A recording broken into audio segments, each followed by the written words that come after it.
Bali maligayang araw po sa lahat. Nandito na naman po tayo sa aking channel at mayroon akong konting tutorial para dito sa charger. Para po dun sa hindi pa masyado nakakalam, bago pa. Ito po ay transformer. Ordinary transformer. Primary po yan o primary niyan ay yan. Tapos ito ang secondary. Bali ang gagawin ko pong wiring dyan ay magkakasama yung diode, tapos yung kabila ay ground. Bali isang line lang po ang aking na-rectify dyan, yung taas. Bali 6 na diode ang nilagay ko na 66 amperes, tapos nilagyan ko ng capacitor.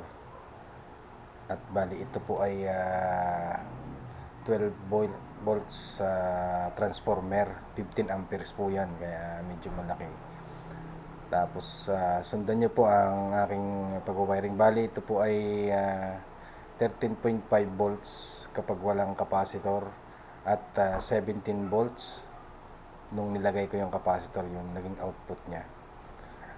Bali sundan nyo po ang aking tutorial at ito na po, ito po i-transfer. Bali tatanggalin ko lang yung lumang wire dahil ayusin ko, lalagyan ko, papalitan ko ng bagong wire, saka lalagyan ko ng rectifier kasi may binili akong diode rectifier na 6 amperes. Bali 6 yung inilagay ko kasi 15 amperes yan. Mas maganda yung labis yung amperahe ng diode kasi nagiinit po yan habang nagcha-charge.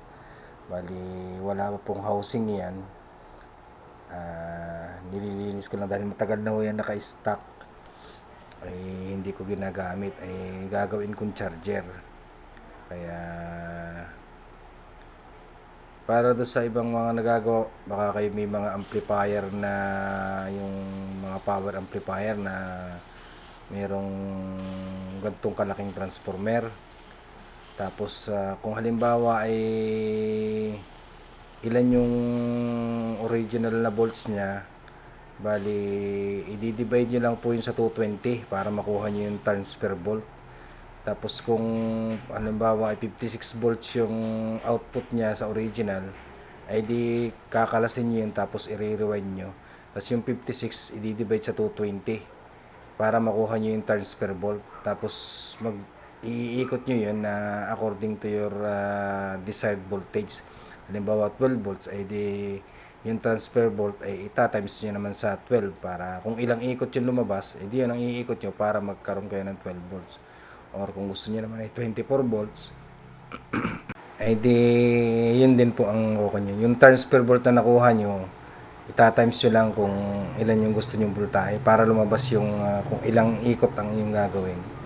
Bali yan, kinukuha ko na yung wire dun sa luma kong extension wire at yan ang gagamitin ko. Bali yan ay number 14. Number 12. Yan pong stranded wire na yan. Medyo malaki-laki po ang ginamit ko sa pang output dahil kapag maliit po ay nagiinit. Bali ang ginawa ko dyan yung negative part or yung ground, niyapos ko dun sa mismong housing niya para pag nahihila-hila hindi siya makapal naman yung coated niya, kaya hindi naman yan lalapat.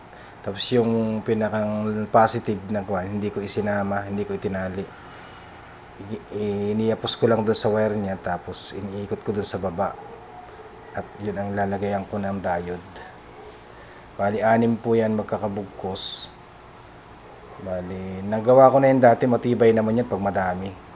Matagal ko rin nagamit. Iwawiring ko na po yan. Ihinang ko yan doon sa mismong terminal niya. Bali dadalwa lang yung, iisa lang yung output terminal niya, 0 at 12. Kapag makapal po yung metal at saka makapal po yung paglalapatan ng tingga, mas maganda pong gumamit ng mataas ang wattage na panghinang, mga 60 watts. Yung 30 to 40 watts ay nahihirapan. Para mas mabilis matunaw yung tingga, mas mabilis kumapit. Ayan, ina-wiring ko na po yan. Maganda pa naman po itong transformer na ito, hindi pa siya leak. Wala pa siyang leak dun sa mismong metal part niya. tinignan ko na rin, baka ako may leak na, hindi na pwede, o re-rewind na po. Pero mukhang okay pa, kaya magagamit ko pa siya as charger. Maganda po ito dahil 15 amperes, mas malakas po ito mag-charge.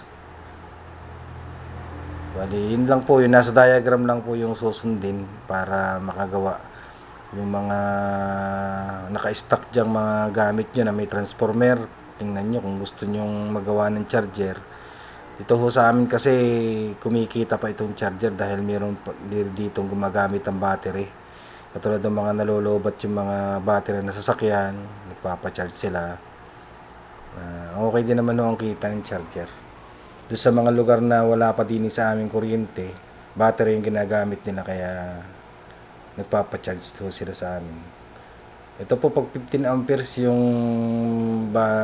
charger, tapos yung battery niya ay 12-12, mga 1 oras lang po, kargado na 1 oras at kalahati. Pag yung mga 2SM na sa mga 4 na oras hanggang 5 oras.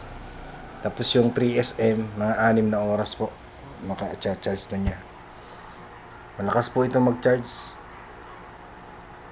Kaya ganun lang yung design natin, charger naman siya, hindi naman siya kailangan regulated. Kasi pag regulated, parang mas mahinang mag-charge, sabi nung iba.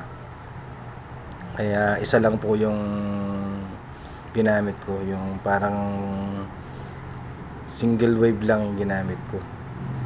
Yung iba ang ginagamit, yung iba bridge type. Pwede na naman yun, maganda rin naman yun, pero mas malakas charge itong single wave. Yung kung tawagin namin ay pulsating DC lang yung ginagamit charger. Minsan naman may gumagamit po ng yung negative, yung nilalagyan ng diode, tapos yung pinakang positive niya yun yung common. Ganon din po minsan ang gawa ko, pero itong design na to ay di positive yung nilagyan ko ng diode, tapos yung common yung negative. Nilalagay ko na po yung clip. Yan ay ordinary lang po yung clip na ginawa ko dahil hindi po nakakabili ng yung mga heavy duty.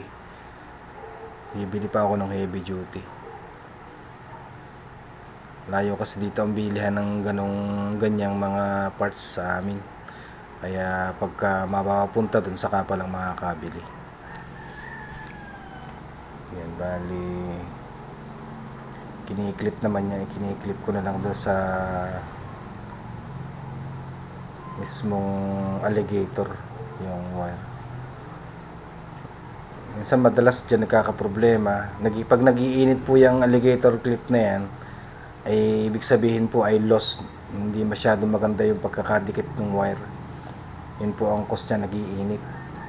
Ganun po ang DC voltage. Pagka loss contact yung... Ganun din naman po kahit AC. Nag-iinit po pag naglo-loss. Nagkokos po yan ng burn pagka kailangan maselan. Nilagyan ko po yan ng kanina. Nilagyan ko ng varnish yung inilagay ko dun sa ibabaw para just in case na mabasa ay hindi siya masisinip yung loob. Tinetesting ko na po kung gumagana na. Yan, bali ang sama ng pagkakatayo ng camera ko dahil pero madilim yung parte. Pero makikita ho dyan 17 volts. Yan po yung output na. Pero nasukat ko yung hindi dumaan ng capacitor. Almost 13.5 volts lamang. Yan yung output niya. Yan ang sinusukat ko. Kasi pagka dumaan na po sa filter, nataas po yung kuryente dahil po nung filter capacitor. Nakakatulong din po ng pagpataas ng kuryente yan. Yan po, medyo madilim-dilim lang pero naaanilig naman 17 volts. 17.1. Yan po yung voltahe niya. Ibig sabihin, gumagana po siya. Okay na siya. Yung primary line, hindi ko na ginalaw. Maganda pa naman ang i-spark po. Yan, nag-i-spark po siya. Yan. Ibig sabihin, ready to charging na yan. Maganda naman. Salamat po. Sana po masubaybayan niyo ang iba ko pang mga video. Thank you po.